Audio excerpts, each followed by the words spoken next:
ಜೊತೆ ಇರುವಂತ ಜನನಾಯಕ ಬಹಳ ಅದ್ಭುತವಾದಂತ ಜನನಾಯಕ. ಎಸ್, ಬೇರೆ ಯಾರು ಅಲ್ಲ, ಕೆಪಿಸಿಸಿಯ ರಾಜ್ಯ ಉಪಾಧ್ಯಕ್ಷರಾಗಿರುವಂತ JM ಕುರುಬು ಅವರು. ಈ ಸಮಾಜ ಸೇವೆ ಅನ್ನುವಂತ ಹಾದಿ ಯಾವಾಗ ಆರಂಭ ಆಯ್ತು ಸರ್? ನಮ್ಮ ತಾಯಿ ತಂದೆಯವರು ನಮ್ಮ ತೋಟಕ್ಕೆ ಯಾರಾದ್ರೂ ಬಂದ್ರು ಸಹಿತ ಅವರು ರೊಟ್ಟಿ ಮಜ್ಜಿಗೆ ಯಾವತ್ತೂ ಇರ್ತಿತ್ತು, ಅದನ್ನ ಕೊಟ್ಟು ಕಳಿಸ್ತುವಂತ ಒಂದು ಅಭ್ಯಾಸ. ಹಸಿದಾಗ ಅನ್ನ ಏನು ಹೊಟ್ಟಿ ತುಂಬಬೇಕಾಗ್ತದೆ ಅದರಲ್ಲಿ ಒಂದು ಸ್ವಲ್ಪ ಕಡಿಮೆ ಮಾಡಿಕೊಂಡು ಬೇರೆಯವರಿಗೆ ಮಾಡ್ತಾ ಇರೋದು ಒಳಿತು. ನೀವು ಸಹಾಯ ಹಸ್ತದಲ್ಲಿ ಆಗಿರಬಹುದು, ಎಲ್ಲದರಲ್ಲೂ ಕೂಡ ಎತ್ತಿದ ಕೈಯಲ್ಲ ಸರ್. ಆದ್ರೆ ನಿಜವಾಗ್ಲೂ ಕೂಡ ಕಾರಣ ಸರ್ ನೀವು.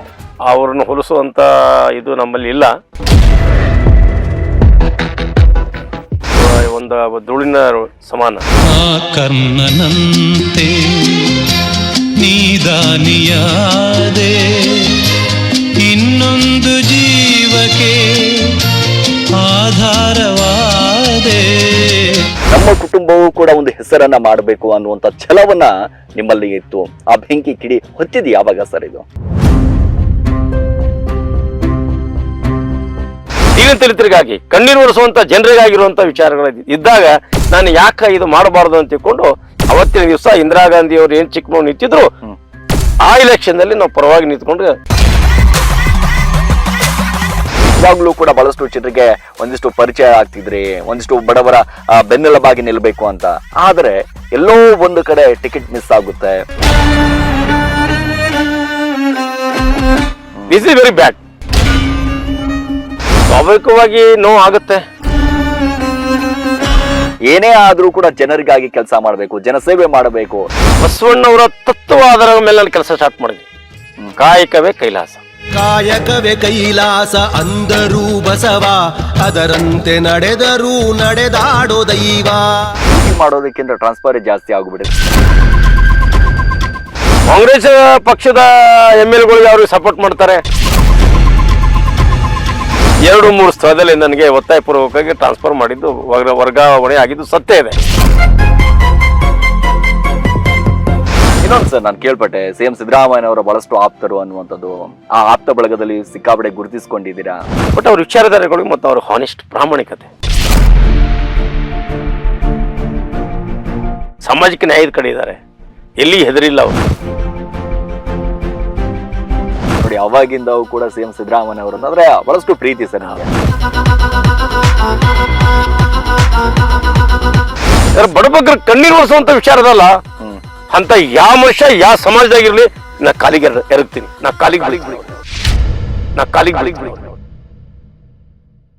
ಕಾಂಗ್ರೆಸ್ ಆಡಳಿತದ ಬಗ್ಗೆ, ನಿಮ್ಮ ಸರ್ಕಾರದ ಬಗ್ಗೆ ನೀವು ವಿಧಾನಸೌಧ ಬಾಳ್ಗಿ ಹಚ್ಚಿ ಬಾಚಿಬಿಟ್ರು. ಪರ್ಸೆಂಟೇಜ್ ಕಲಿಸಿದವ್ರೆ ಅವರೇ. MLA ಆಗುವಂತ ಕನಸು ಎಷ್ಟಿದೆ ಸರ್ ನಿಮ್ಗೆ? ಬಹಳ ಇದೆ.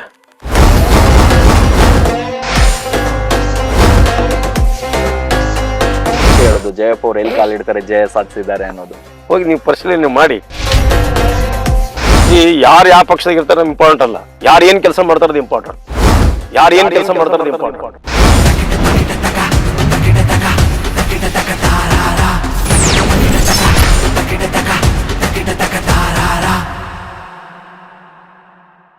ಹಲೋ, ನಮಸ್ಕಾರ. ಜನನಾಯಕ ವಿಶೇಷ ಕಾರ್ಯಕ್ರಮಕ್ಕೆ ಸ್ವಾಗತ. ನಾನು ಸಿರಾಜ್ ವಾಲಿಕಾರ್.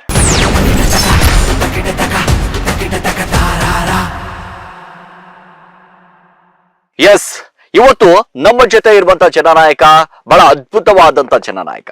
ನಿಜವಾಗ್ಲೂ ಕೂಡ ಅವರ ಇಂಥ ಸಿಂಪ್ಲಿಸಿಟಿ ಅಂತಂದ್ರೆ, ಸಾಕಷ್ಟು ಜನ ಕೆಲ್ಸಗಾರರಿದ್ರು ಕೂಡ, ಅದೆಂತ ಪದವಿ ಇದ್ರೂ ಕೂಡ ಮನುಷ್ಯ ಎಷ್ಟೇ ಬೆಳೆದ್ರೂ ಕೂಡ ತನ್ನ ಹಿಂದಿನ ಕೆಲಸವನ್ನ ಮರಿಬಾರ್ದು, ತಾನು ಬೆಳೆದು ಬಂದಂತ ಹಾದಿಯನ್ನ ಯಾವತ್ತೂ ಕೂಡ ಮರಿಬಾರ್ದು ಅನ್ನುವಂಥದ್ದು ಅವರ ಒಂದು ವಾಕ್ಯ. ಎಸ್, ಬೇರೆ ಯಾರು ಅಲ್ಲ, ಕೆಪಿಸಿಸಿಯ ರಾಜ್ಯ ಉಪಾಧ್ಯಕ್ಷರಾಗಿರುವಂತ JM ಕುರುಬು ಅವರು ಸದ್ಯಕ್ಕೆ ನಮ್ಮ ಜೊತೆ ಇದ್ದಾರೆ. ಬನ್ನಿ ಮಾತಾಡ್ಸೋಣ. ಸರ್ ನಮಸ್ಕಾರ. ನಮಸ್ಕಾರ. ತುಂಬಾ ಖುಷಿ ಆಯ್ತು ಸರ್ ನಿಮ್ಮ ಹಿನ್ನೆಲೆಯನ್ನ ಗಮನಿಸ್ತಾ ಹೋದಾಗ. ಆದ್ರೆ ಆ ವ್ಯಕ್ತಿತ್ವ ಅದೆಲ್ಲವೂ ಕೂಡ ನೋಡ್ತಾ ಹೋದಾಗ ಇಷ್ಟೊಂದು ಸಿಂಪ್ಲಿಸಿಟಿ, ರಿಯಲಿ ಗ್ರೇಟ್ ಸರ್. ನೀವು ಏನ್ ಹೇಳ್ತೀರಾ? ಇದು ಏನಿಲ್ಲ, ಮಾಮೂಲಿ ಮನುಷ್ಯ ಏನು ಹುಟ್ಟಿದ ತಕ್ಷಣ ಹೆಂಗಿರ್ತದೆ ಅದೇ ನೇಚರದಲ್ಲಿ ಬೆಳೆದು ಬಂದೀವಿ. ತಾಯಿ ತಂದೆ ಆಶೀರ್ವಾದ, ಗುರುವಿನ ಆಶೀರ್ವಾದ ಏನು ಹೇಳ್ತಾರ ಅದರಿಂದ ಅದನ್ನ ಕಲ್ಕೊಂಡು ಬಂದಿದ್ದೀವಿ. ಅವ್ರು ಹಾಕಿದ್ದೇ ಈ ತರ ನಾವು ಸಿಂಪ್ಲಿಸಿಟಿ ಆಗಿರ್ಲಕ್ಕ ಕಾರಣ. ಸರ್, ಒಂದು ಸಮಾಜ ಸೇವಕರು, ಅದರಲ್ಲೂ ಕೂಡ ಬಡವರಿಗೆ, ದೀನ ದಲಿತರಿಗೆ ಒಂದಿಷ್ಟು ಆಶಾ ಕಿರಣರಾಗಿದ್ದೀರಾ. ಸಾಕಷ್ಟು ಜನರಿಗೆ ದಾನ ಮಾಡಿದ್ರು ಕೂಡ, ಅಂತಂದ್ರೆ ಈ ಕೈಯಿಂದ ದಾನ ಮಾಡಿದ್ರು ಕೂಡ ಆ ಕೈಗೂ ಗೊತ್ತಾಗ್ಲಾರ್ದಂತ ಮನುಷ್ಯ ನೀವು. ಕೋವಿಡ್ ಸಂದರ್ಭದಲ್ಲಿ ಆಗಿರ್ಬೋದು, ಯಾವುದೇ ಸಂದರ್ಭದಲ್ಲಿ ಈ ಸಮಾಜ ಸೇವೆ ಅನ್ನುವಂತ ಹಾದಿ ಯಾವಾಗ ಆರಂಭ ಆಯ್ತು ಸರ್? ಈಗ ಮನುಷ್ಯನಿಗೆ ಯಾವ ಹಸಿವಿನ ಬಗ್ಗೆ ಅರಿವು ಇರುತ್ತೆ, ಆ ಹಸಿವು ಅನ್ನೋದು ಎಲ್ಲ ಪಾಠಗಳನ್ನ ಕಲಿಸ್ಕೊಡುತ್ತೆ. ನಮ್ಮ ಹಸಿವಿನ ಸಂದರ್ಭದಲ್ಲಿ ನಾವು ಅನುಭವಿಸ್ತಿರುವ ನೋವು ಸಂದರ್ಭದಲ್ಲಿ ಯಾರ್ಯಾರ ಜನರು ಯಾವುದೆಲ್ಲ ಜಾತಿ ಮತ ಮರೆತು ಮಾನವೀಯತೆ ದೃಷ್ಟಿ ಇದ್ರ ಮೇಲೆ ನಮ್ಮನ್ನ ಯಾವ ಥರ ನಮ್ಮ ಕಣ್ಣೀರು ಒರೆಸಿದ್ರಲ್ಲ, ಆ ಅರಿವು ಯಾವತ್ತು ಇದ್ದೇ ಇರ್ತದೆ. ಸೊ ನಮ್ಮ ಒಂದು ಆರ್ಥಿಕ ಸುಧಾರಣೆ ಆಗುವ ಸಂದರ್ಭದಲ್ಲಿ ನಾವು ನಮಗೆ ಏನು ಹೊಟ್ಟೆ ತುಂಬಬೇಕಾಗ್ತದೆ ಅದರಲ್ಲಿ ಒಂದು ಸ್ವಲ್ಪ ಕಡಿಮೆ ಮಾಡಿಕೊಂಡು ಬೇರೆಯವರಿಗೆ ಮಾಡ್ತಾ ಇರೋದು ಒಳಿತು. ಆ ಭಾವನೆ ಇಟ್ಕೊಂಡು ನಾನು ಮುಂದೆ ಎಲ್ಲರಿಗೂ ಸಹಾಯ ಹಸ್ತ ಮಾಡ್ಕೊಂತ ಸ್ಟಾರ್ಟ್ ಮಾಡಿದೆ. ಅದಕ್ಕಿಂತ ಪೂರ್ವದಲ್ಲಿ ನಮ್ಮ ತಾಯಿ ತಂದೆಯವರು ನಮ್ಮ ತೋಟಕ್ಕೆ ಯಾರಾದರೂ ಬಂದ್ರೆ ಸಹಿತ ಅವರು ಏನು ಮನೆಯಲ್ಲಿ ಇರ್ತದೆ, ಕಾರ್ಬೇಳಿ, ರೊಟ್ಟಿ, ಆಮೇಲೆ ಮಜ್ಜಿಗೆ ಯಾವತ್ತೂ ಇರ್ತಿತ್ತು, ಅದನ್ನು ಕೊಟ್ಟು ಕಳಿಸ್ತುವಂತ ಒಂದು ಅಭ್ಯಾಸ. ಅಲ್ಲಿ ಬಡತನ ಶ್ರೀಮಂತಿಕೆ ಮುಖ್ಯ ಅಲ್ಲ, ಅಲ್ಲಿ ಮಾನವೀಯತೆ ಮುಖ್ಯ, ಬಾಂಧವ್ಯ ಮುಖ್ಯ. ಹೌದು. ಬಂದವರಿಗೆ ಹಾಗೆ ಕಳಿಸ್ಬಾರ್ದು, ಅವ್ರಿಗೆ ಏನಾದ್ರೂ ಹೊಟ್ಟೆ ತಂಪು ಮಾಡಿ ಕಳಿಸ್ಬೇಕು ಅನ್ನೋ ಒಂದು ಭಾವನೆ ಅವರಲ್ಲಿ ಇತ್ತಲ್ಲ, ತಾಯಿ ತಂದೆ ಹಾಕಿ ಕೊಟ್ಟಂತ ದಾರಿನೇ ನಾವು ಮುಂದುವರ್ಸ್ಕೊಂಡು ಆ ಮಾರ್ಗದಲ್ಲಿ ನಡೀತಾ ಇದ್ದೇವೆ. ತುಂಬಾ ಖುಷಿ ಆಗುತ್ತೆ ಸರ್. ಯಾಕೆ ಅಂತಂದ್ರೆ ಈ ಸಮಾಜದಲ್ಲಿ ಒಂದ್ ಕಡೆ ಗಮನಿಸ್ತಾ ಹೋದ್ರೆ ತನ್ನಲ್ಲಿ ಎಷ್ಟೇ ಹಣ ಇದ್ರು, ಎಷ್ಟೇ ಒಂದಿಷ್ಟು ದುಡ್ಡಿದ್ರು ಕೂಡ, ತನ್ನ ಬಳಿ ಏನೇ ಇದ್ರೂ ಕೂಡ ಬೇರೆಯವರನ್ನ ಸಹಾಯ ಮಾಡೋದು ಬಹಳ ಕಮ್ಮಿ ಸರ್.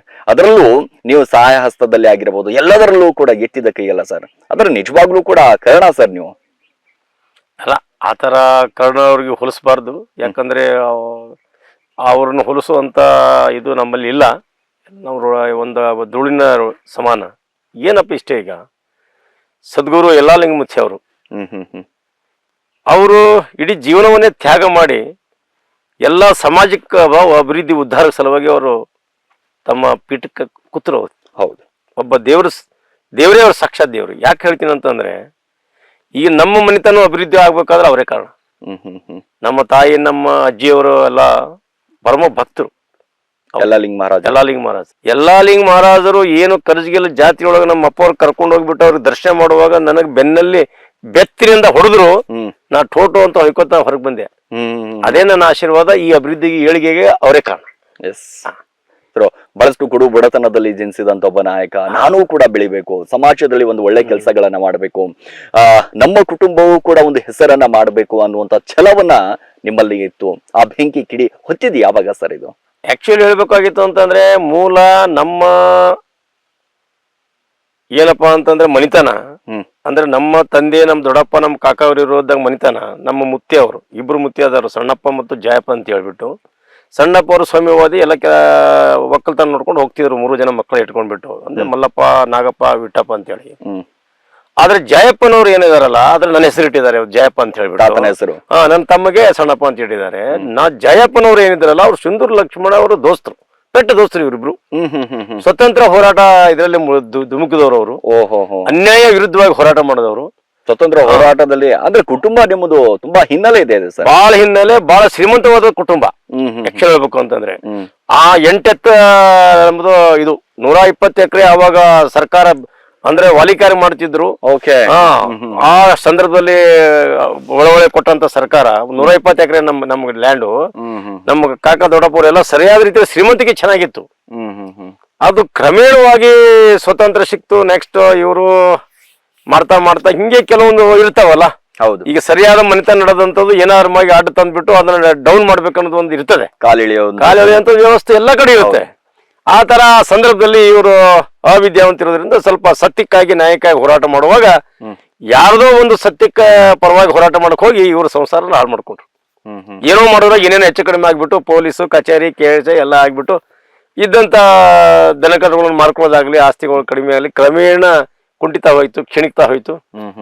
ಆ ಸಂದರ್ಭದಲ್ಲಿ ಏನು ಕಲಾವತಿ ಸಿದ್ದಪ್ಪ ಕೋಳೂರು ಅಂತಿಕೊಂಡು ನಮ್ಮ ತಂದೆಯವರ ಅಕ್ಕ ಅವರು ಬಿಜಾಪುರದಲ್ಲಿ ಆ ಕಡೆಯಿಂದ ಬಂದವರು ಅವ್ರು ಅಲ್ಲಿಂದ ಇಲ್ಲಿ ಕರ್ಕೊಂಡ್ ಬಂದ್ರು ಅವ್ರ ಮನೆಯವರು ಅವ್ರ ಮಗ ತೀರ್ಕೊಂಡ್ ಬಳಕ ಸೊ ಅವರ ಮತ್ತ ಒಂದು ಆಶೀರ್ವಾದ ಶಕ್ತಿ ಅವರು ಹೋಗಿ ಮುತ್ಯನ ಎಲ್ಲ ಮುತ್ಯನ್ಗೆ ಏನಪ್ಪಾ ನಾ ಇಷ್ಟೆಲ್ಲ ಇದ್ದವ್ರಿಗೆ ಮುತ್ಯವ್ರಿಗೆ ನಮ್ಗೆಲ್ಲ ಬ್ಯಾಕ್ಗ್ರೌಂಡ್ ಚೆನ್ನಾಗಿ ಗೊತ್ತಿತ್ತು ಅವ್ರು ಈ ಮನೆತನ ಬಗ್ಗೆ.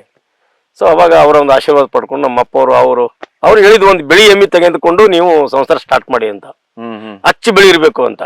ಅದನ್ನ ಅಚ್ಚಿ ಬಿಳಿ ಎಮ್ಮಿನ ನಮ್ಮ ತಂದೆಯವರು ಹುಡುಕಾಡ್ಕೊಂಡು ತಗೊಂಡ್ ಬಂದ್ರು. ನಾನು ಇಲ್ಲಿಂದ ಇಲ್ಲಿ ಬಹಳ ಪರಿಸ್ಥಿತಿ ಗಂಭೀರ ಆದ ತಕ್ಷಣ ಬಿಜಾಪುರಕ್ಕೆ ಹೋದೆವು. ಬಿಜಾಪುರದಲ್ಲಿ ನಮ್ಗೆಲ್ಲ ಆ ಹಿಂದಿನ ನಮ್ಮ ಅಜ್ಜಿಯವರು ಗುರುತು ಹಿಡ್ಕೊಂಡು ಬಹಳ ಮಂದಿ ನಮ್ಗೆ ಸಹಾಯ ಸಸ್ತಾರ ಚಾಚಿದ್ರು. ಮುಂದೆ ಆ ಎಮ್ಮಿ ಕಾಯಕ್ ಸ್ಟಾರ್ಟ್ ಮಾಡಿದ್ ನಾನು. 4ನೇ ಸಾಲಿ ಕಲಿತು ಬಿಟ್ಟು ಎಮ್ಮಿನೇ ಸ್ಟಾರ್ಟ್ ಮಾಡ್ಬಿಟ್ಟು ಕಲಿಕ್ಕೆ. ಆ ಎಮ್ಮಿಗಳಿಂದ ಹೈನುಗಾರಿಕೆಯಿಂದ ನಮ್ಮ ಮನೆತನ ಮ್ಯಾಲ ಬಂತು. ಈಗಲೂ ಕೂಡ ಹೈನುಗಾರಿಕೆ ಇದೆ ಇದು ಈಗಲೂ ಹೈನುಗಾರಿಕೆ ಇದೆ.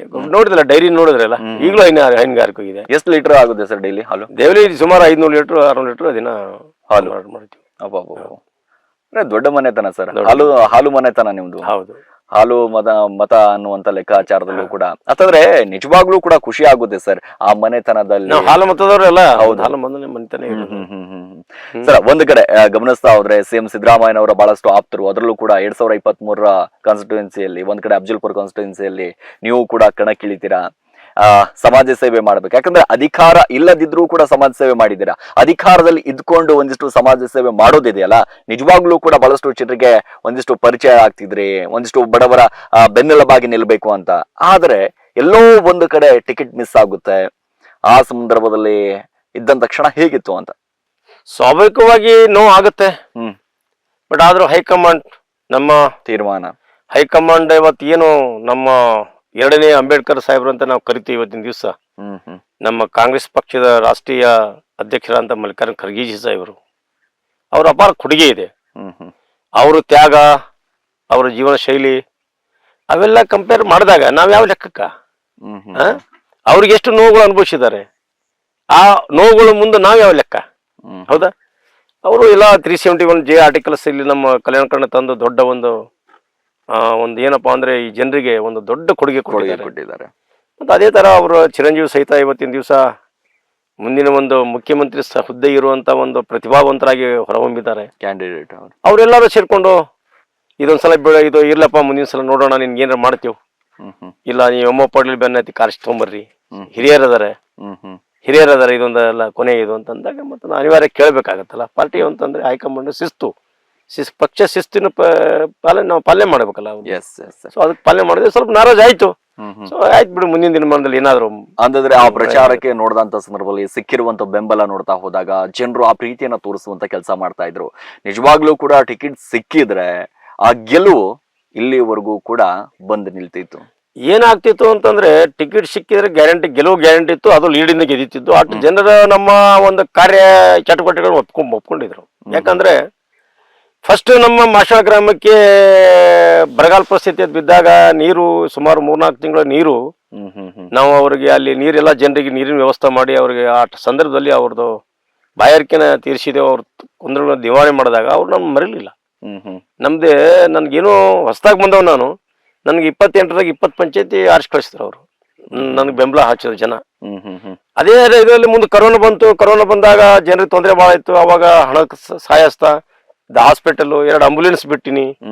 ಆಮೇಲೆ ಎಲ್ಲರಿಗೂ ಫುಡ್ಗೆ ಗ್ರೇನ್ಸ್ ಅವ್ರಿಗೆ ಹಂಚೋದೆಲ್ಲ, ಊಟದ ವ್ಯವಸ್ಥೆ ಮಾಡಿಸೋದು. ಮತ್ತೆ ಇಲ್ಲೆಲ್ಲ ರೈತರೆಲ್ಲ ಬೆಳೆದಂತ ಕಲ್ಲಂಗಡಿ ಮತ್ತು ಇನ್ನು ಬಾಳೆಗಳೆಲ್ಲ ಇದ್ದಂತ ಇದು ಎಲ್ಲ ಲಾಕ್ಡೌನ್ ಆಗಿರೋದ್ರಿಂದ ಗಾಡಿಗಳು ಯಾವ್ದು ಮಾರ್ಕೆಟ್ಗೆ ಹೋಗ್ತಿರ್ಲಿಲ್ಲ. ಆ ಸಂದರ್ಭದಲ್ಲಿ ಕಡಿಮೆ ರೇಟ್ನಲ್ಲಿ ತೆಗೆದುಕೊಂಡು ಜನರಿಗೆ ಹಂಚೋದು. ಈ ತರ ಒಂದು ಒಳ್ಳೆ ಕಾರ್ಯ ನಾನು ಪ್ರಾಮಾಣಿಕವಾಗಿ ಒಂದು ಒಳ್ಳೆ ಕಾರ್ಯ ಮಾಡಿದೆ, ಜನರಿಗೆ ತಲುಪಿಸ್ಬೇಕು. ಇದೇ ಪುಣ್ಯದ ಕೆಲಸ ಅಲ್ಲ. ಏನೂ ಇಲ್ಲ ಅಂತಂದ್ರೆ ಇದು ಇಂಥ ಒಂದು ಪುಣ್ಯ ಕೆಲಸ ಮಾಡಿದ್ರೆ ಏನೋ ನಮಗೂ ಒಂದು ಒಳ್ಳೇದಾಗುತ್ತೆ ಅನ್ನೋ ಒಂದು ಭಾವನೆ ಯಾರಿಗೆ ಇದೇ ಇರ್ತದಲ್ಲ. ಹೌದು, ಆ ರೀತಿಯಲ್ಲಿ ನಾವು ಮಾಡಿದೆವು. ಕ್ರಮೇಣವಾಗಿ ಅದು ನೆಕ್ಸ್ಟ್ ಕಾಂಗ್ರೆಸ್ ಪಕ್ಷದಿಂದ ಎಲ್ಲಾ ಜನರು ಮತ್ತು ನಮ್ಮ ಏನು ಬೆಂಬಲಿಗರೆಲ್ಲರೂ ಕೂಡ್ಕೊಂಡ್ಬಿಟ್ಟಿಲ್ಲ, ನೀವು ಎಲೆಕ್ಷನ್ ಕಾಂಟೆಸ್ಟ್ ಮಾಡಬೇಕು ಅಂತ ಅಂದಾಗ ನಾವು ಸನ್ಮಾನ್ಯ KPC ಅಧ್ಯಕ್ಷರಾದಂಥ DK ಶಿವಕುಮಾರ್ ಅವರು ಕಾಲ್ ಮಾಡಿಬಿಟ್ಟು ಮತ್ತು ಸರ್ಕಾರದ ಸನ್ಮಾನ್ಯ ಸಿದ್ದರಾಮಯ್ಯ ಸಾಹೇಬ್ರವ್ರ ನೇತೃತ್ವದಲ್ಲಿ ಹೇಳಿದಾಗ ನಾವು ಅದನ್ನ ಅಪ್ಲಿಕೇಶನ್ ಹಾಕಿದೆವು.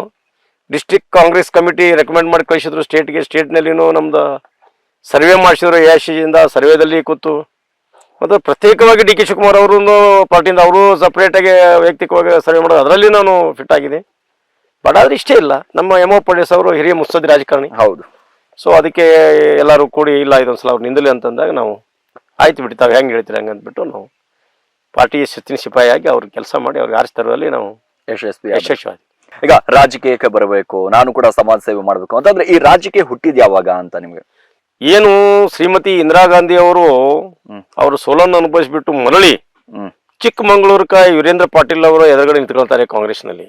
ಓಕೆ, ನಾವು PU ಸೆಕೆಂಡರಿ ಸೈನ್ಸ್ ಇದ್ದೆವು. ಯಾಕೆ ಅದು ವಿಚಾರ ಆಯ್ತು ಅಂತಂದ್ರೆ ಇದು ಏನಾದ್ರೂ ಇವತ್ತು ಡಾಕ್ಟರ್ ಬಾಬಾ ಸಾಹೇಬ್ ಅಂಬೇಡ್ಕರ್ ಅವರು ಏನು ಸಂವಿಧಾನ ಬರೆದಿದ್ದಾರೆ, ಈ ಸಮಾಜಕ್ಕೆ ಕೊಡುಗೆ ಕೊಟ್ಟಿದ್ದಾರೆ. ಅವರು ಹೌದು, ತುಳಿತಕ್ಕೆ ಒಳಗಾದಂತ ಜನ, ದೀನ ದಲಿತರು, ಎಲ್ಲಾ ಸಮಾಜದಲ್ಲಿ ಊಟಕ್ಕಿಲ್ಲದಂತ ಜನರಿಗೆ ನೆರಳಾಗಿ ನಿಂತ ಮಹಾನ್ ವ್ಯಕ್ತಿ ಡಾಕ್ಟರ್ ಬಾಬಾ ಸಾಹೇಬ್ ಅಂಬೇಡ್ಕರ್ ಅವರು ಆ ಸಂವಿಧಾನ ಬರೆದ್ಬಿಟ್ಟು ಸಮಾಜಕ್ಕೆ ಕೊಡುಗೆ ಕೊಟ್ಟಿದ್ದಾರೆ. ಅದನ್ನು ಯಾರು ಇಂಪ್ಲಿಮೆಂಟ್ ಮಾಡಿರ್ಲಿಲ್ಲ. ಆದ್ರೆ ಶ್ರೀಮತಿ ಗಾಂಧಿಯವರು ಇಂಪ್ಲಿಮೆಂಟ್ ಮಾಡಿದ್ರು.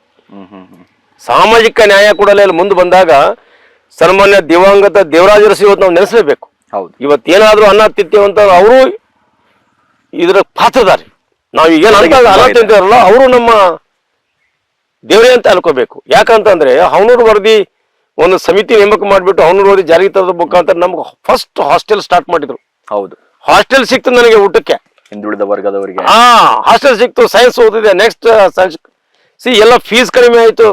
ಬಡಬವ್ರಿಗೆ ಎಷ್ಟು ಹೆಲ್ಪ್ ಆಯ್ತಲ್ಲ. ತುಂಬಾ ಅವಾಗ ನಾನು 8ನೇ ವರ್ಗಿದ್ದಾಗ ನಾನು ಡಾಕ್ಟರ್ ಬಾಬಾ ಸಾಹೇಬ್ ಅಂಬೇಡ್ಕರ್ ಅವರು ನನಗೆ ಅದು ಜಯಂತಿ ಇತ್ತು, ನನಗೆ ಅಷ್ಟು ಗೊತ್ತಿರಲಿಲ್ಲ 8ನೇ ವರ್ಗದಲ್ಲಿ.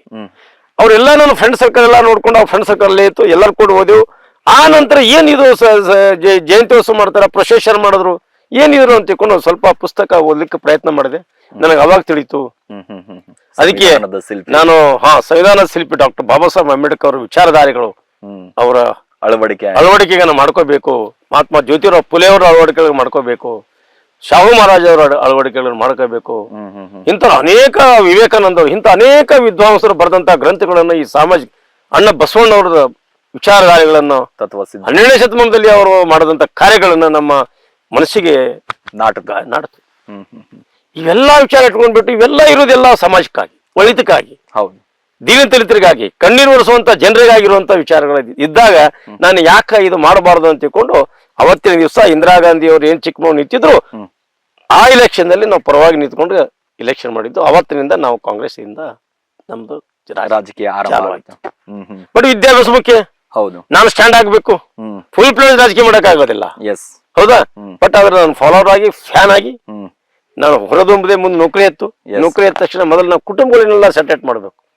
ನನಗಾಗಿ ದುಡಿದಂತ ಕುಟುಂಬಗಳಿದಾವೆ. ಹೌದು, ನಿಮಗಾಗಿ ಹಮಾರಿ ಮಾಡಿ ಪ್ಯೂನ್ ನೌಕರಿ ಮಾಡಿ ಕೂಲಿ ಮಾಡಿ ಬೆಳೆಸಿ ಬಿಟ್ಟು ನನ್ನಂತ ಇಂಜಿನಿಯರಿಂಗ್ ಮಾಡಿದಂತ ಜೀವಗಳಿದಾವೆ. ಅವಕ್ಕೆಲ್ಲ ಸರಿ ಮಾಡ್ಬೇಕು ಅಂತೇಳಿ ಸರಿ ಮಾಡಿಸಿ ಎಲ್ಲ ಮಾಡಿ ನಾನು ಮದುವೆ ಆಗಿ, ಸೊ ಎಲ್ಲೆಲ್ಲಿ ನಾನು ನೌಕರಿ ಮಾಡ್ಕೊಂಡು ಹೋಗ್ತೀನಿ ಅಲ್ಲಿ ನಾನು ನ್ಯಾಯ ದೊರಕಿಸ್ಕೊಟ್ಟಿದ್ದೀನಿ. ಸಾಕಷ್ಟು ನನ್ನ ಕಡೆ ಕೇಳ್ಪಟ್ಟಿದ್ದೀನಿ. ಒಂದ್ ಕಡೆ ಗಮನಿಸ್ತಾ ಹೋದ್ರೆ ಈ ಡ್ಯೂಟಿ ಮಾಡೋದಕ್ಕಿಂತ ಟ್ರಾನ್ಸ್ಫರ್ ಜಾಸ್ತಿ ಆಗ್ಬಿಟ್ಟಿದೆ. ಯಾಕಂದ್ರೆ ಅಂತ ಒಬ್ಬ ಒಳ್ಳೆ ಅಧಿಕಾರಿ, ಎಲ್ಲೂ ಕೂಡ ಭ್ರಷ್ಟಾಚಾರ ಅನ್ನುವಂತ ಒಂದು ಕಪ್ಪು ಚುಕ್ಕಿಯೂ ಕೂಡ ನಿಮ್ಮ ಮೇಲೆ ಇಲ್ಲ ಅನ್ನುವಂಥದ್ದು.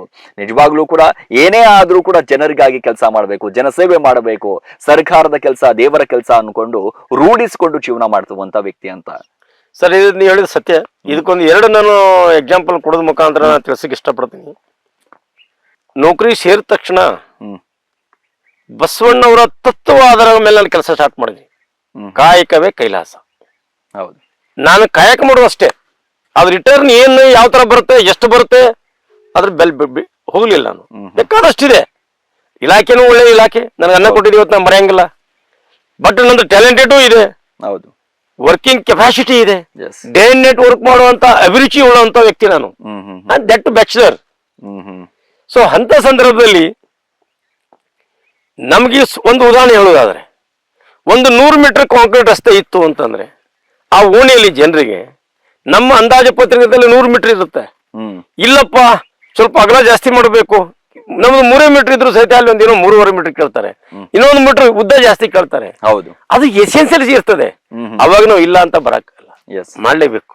ಮಾಡ್ಕೊಟ್ಟಿವ್. ಈ ತರ ಮಾಡ್ಕೊತ ಬಂದಿದ್ರಿಂದ ನಾನು ಎಲ್ಲೇ ಕೆಲಸ ಮಾಡಿದ್ರು ಸಹಿತ ಇವತ್ತು ರಿಟೈರ್ಡ್ ಆಗಿ ನಂದಿಟ್ಟು 2019 ರಿಟೈರ್ಡ್ ಆದ್ರೂ ಸಹಿತ ನಾ 2002ನೇ ಇಸ್ವಿಯಾಗಲಿ 1986ನೇ ಇಸ್ವಿಯಾಗಲಿ ಹೋದ್ರು ಸಹಿತ ನನಗೆ ಗೌರವ ಇದೆ. ನನಗೆ ಆಧಾರದ ಸ್ವಾಗತ ಇದೆ.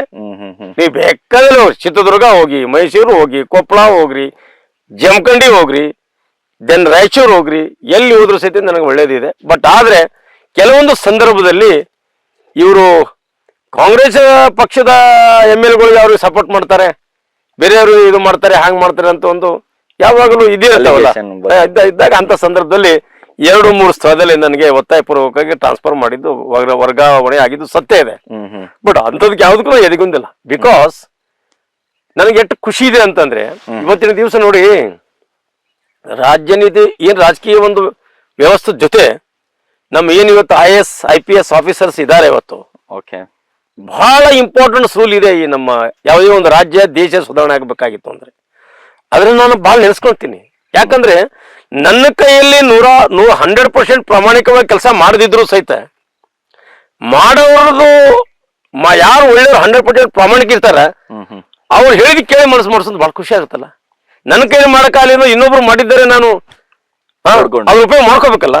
ಹಾಗೆ ಇವತ್ತಿನ ದಿವಸ ಆಲ್ಮಟ್ಟಿ ಕೃಷ್ಣ ಪ್ರಾಜೆಕ್ಟ್ ಕಂಪ್ಲೀಟ್ ಆಗ್ಬೇಕಾಗಿತ್ತು ಅಂತಂದ್ರೆ, ಇವತ್ತು JH ಪಟ್ಲಿ ಇರ್ಬೋದು, ದೇವೇಗೌಡರು ಇರ್ಬೋದು, ಬಂಗಾರಪ್ಪ ಇರ್ಬೋದು, ನಮ್ಮ ಸಿದ್ದರಾಮಯ್ಯ ಸಾಹೇಬ್ರು ಇರ್ಬೋದು.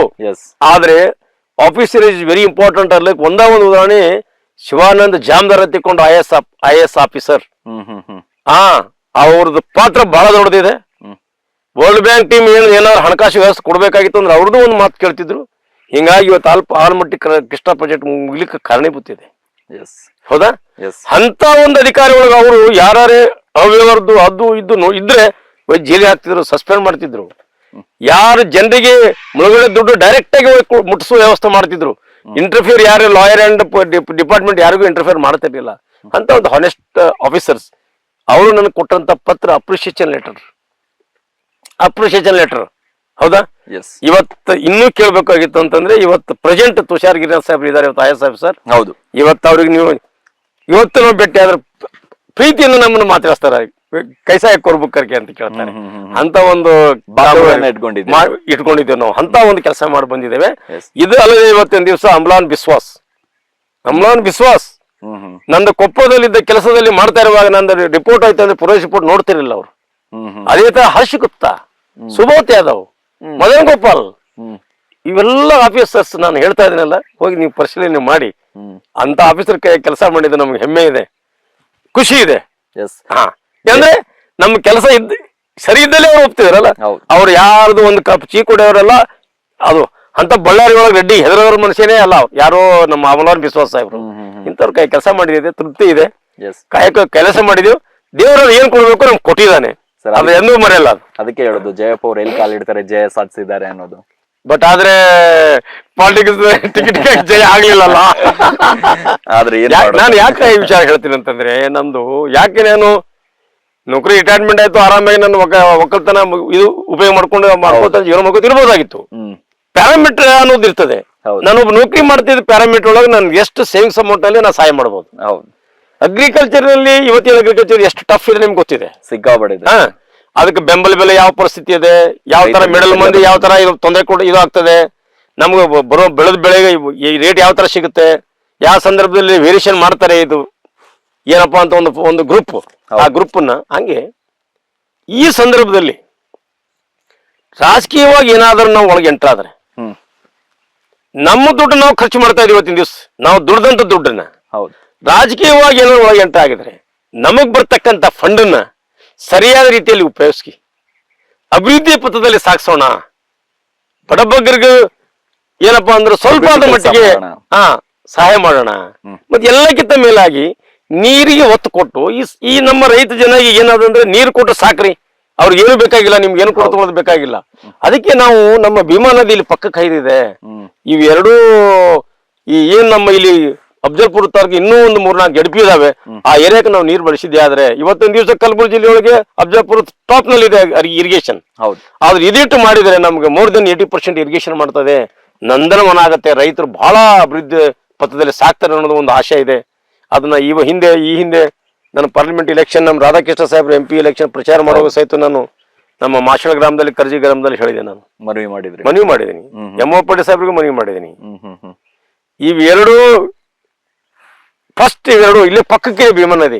ಈ ಎರಡು ಮೊದಲು ನೀವು ಅದಕ್ಕೆ ನೀಲಿನಕ್ಷ ತಯಾರು ಮಾಡಿ ಹ್ಮ್ ಹ್ಮ್ ಹ್ಮ್ ಎಷ್ಟು ಇದು ಬುಕ್ಲೆಟ್ ಮಾಡಿ ಅದು ಅಪ್ರೂವ್ ತಗೊಂಡ್ರಿ ಬಜೆಟ್ನಾಗ ಇಟ್ಕೊಂಡು ಕ್ಯಾಬಿನೆಟ್ ಇಟ್ಕೊಂಡು ಹ್ಮ್ ಹ್ಮ್ ಅಮೌಂಟ್ ಒಂದು ಮಿನಿಮಮ್ ಒಂದು 5-10 ಕೋಟಿ ಕೊಡ್ರಿ ಈಗ ಸದ್ಯಕ್ಕೆ ಇನಿಷಿಯಲ್ ಆಗಿ ಆಫೀಸ್ಗೆ ಇದು ಮಾಡ್ಲಿಕ್ಕೆ ವ್ಯವಸ್ಥೆ ಮಾಡ್ಲಿಕ್ಕೆ ಮುಂದೆ ಬೇಕಾದ್ರೆ ಆಮೇಲೆ ಮುಂದಿನ ಪೀಳಿಗೆ ಆಗಲಕ್ಕ ಇನ್ನ ಒಂದು 5 ವರ್ಷ ತಗೊಳಕ 10 ವರ್ಷ ಹೋಗ್ಲಕ್ಕ ಬಟ್ ಇದು ಮಾಡ್ರಿ ಅಂತ ಕೇಳಿ ಹೇಳಿದೀನಿ ನಾನು ಬಹಳ ಇದು ನನ್ನ ಕಳಕಳಿಯ ವಿನಂತಿ ಇದೆ. ಎಸ್ ಇದು ಮಾಡಿದ್ರೆ ನಮ್ಮ ಜೀವನದಲ್ಲಿ ಈ ಭಾಗದ ಜನರು ಎಂದೂ ಯಾವತ್ತೂ ಮರೆಯಲ್ಲ ಅಂತ ಹೇಳಿ.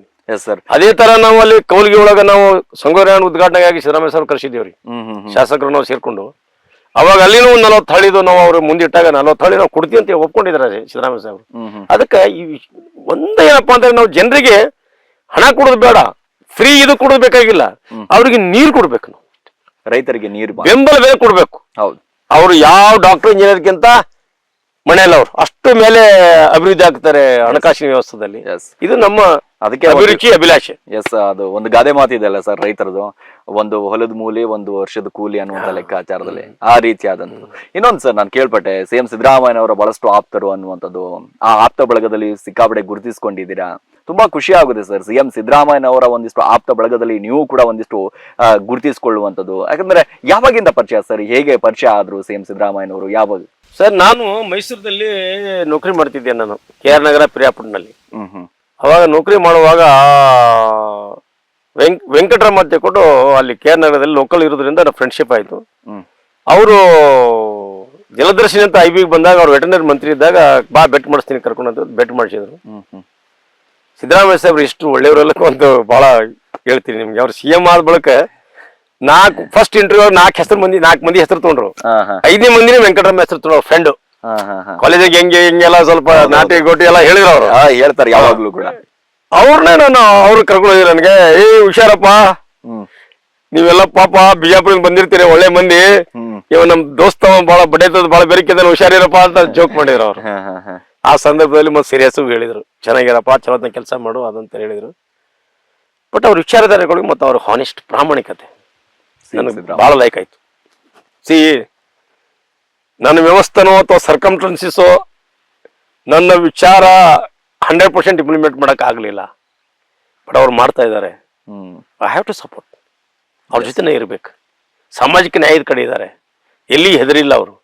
ಅವರು ರಾಮಕೃಷ್ಣ ಹೆಗಡೆ ಸಾಹೇಬ್ ಪೀರಿಯಡ್ದಿಂದ ನಾನು ನೋಡ್ತಾನೆ ಬಂದಿನಿ, ಪೇಪರ್ ಓದ್ತಾನೆ ಬಂದಿನಿ. ಇವೆಲ್ಲ ನಮ್ಮ ಮೇಲೆ ಇಂಪ್ರೆಸ್ ಆಗಿ ಸೊ ಅವ್ರ ಜೊತೆ ನಾವು ಬೆನ್ನತ್ತಾಗ ಚಲೋ. ನೋಡಿ, ಅವಾಗಿಂದ ಕೂಡ ಸಿಎಂ ಸಿದ್ದರಾಮಯ್ಯ ಅವರು ಅಂದ್ರೆ ಬಹಳಷ್ಟು ಪ್ರೀತಿ ಸರ್ ನಿಮ್ಗೆ. ಸೊ ಅವ್ರನ್ನ ಭೇಟಿ ಆಗುವಂತ ಕೆಲಸ ಅಂತಂದ್ರೆ ಆ ಕುಟುಂಬ ಭೇಟಿ ಆಗುವಂತದ್ದು, ಆ ಪ್ರೀತಿ ತೋರಿಸುವಂತದ್ದು ಇದೆಲ್ಲ ನಿಜವಾಗ್ಲೂ ಕೂಡ ಒಬ್ಬ ನಾಯಕ ಬೆಳಿಬೇಕು ಅಂತಂದ್ರೆ ಆ ಪ್ರೀತಿ ತೋರಿಸಿದಾಗ, ನಮ್ಮವರು ಅಂತಂದಾಗ, ಆ ಹಂಬಲದಿಂದ ನೋಡಿದಾಗ ಮಾತ್ರ ಗೊತ್ತಾಗುತ್ತೆ ಸರ್. ಇನ್ನೊಂದು ಎಲ್ಲಕ್ಕಿಂತ ಇಂಪಾರ್ಟೆಂಟ್ ಹೇಳ್ತೀನಿ ಸರ್, ಅವ್ರ ಅಣ್ಣ ತಮ್ಮರು ಯಾವ ತರ ಇದಾರೆ, ಹೆಂಗಿದ್ದಾರೆ, ಅವ್ರದ್ದು ಫ್ಯಾಮಿಲಿ ಏನಿದೆ ಎಲ್ಲ ನಾನು ನೋಡ್ಕೊಂಡ್ ಬಂದಿದ್ದೀನಿ, ಬಹಳ ಹತ್ತಿರದಿಂದ ನೋಡಿದೀನಿ. ಇವ್ರು being a CM, deputy CM, finance minister, ದುನಿಯಾ ಮಾಡ್ಬೋದಾಗಿತ್ತಲ್ಲ, ಫ್ಯಾಮಿಲಿಗಳಿಗೆ ದುನಿಯಾ ಮಾಡ್ಬೋದಾಗಿತ್ತಲ್ಲ. ನನಗನ್ಸುತ್ತೆ ಒಂದೊಂದ್ಸಲ ನಾನು ಮಾಡಿದ ನನ್ನ ಫ್ಯಾಮಿಲಿ ಸಹಿತ ಅಷ್ಟೂ ಮಾಡಿಲ್ಲ ಅಂತ ಅನ್ಸುತ್ತೆ. Being a CM, being A deputy CM.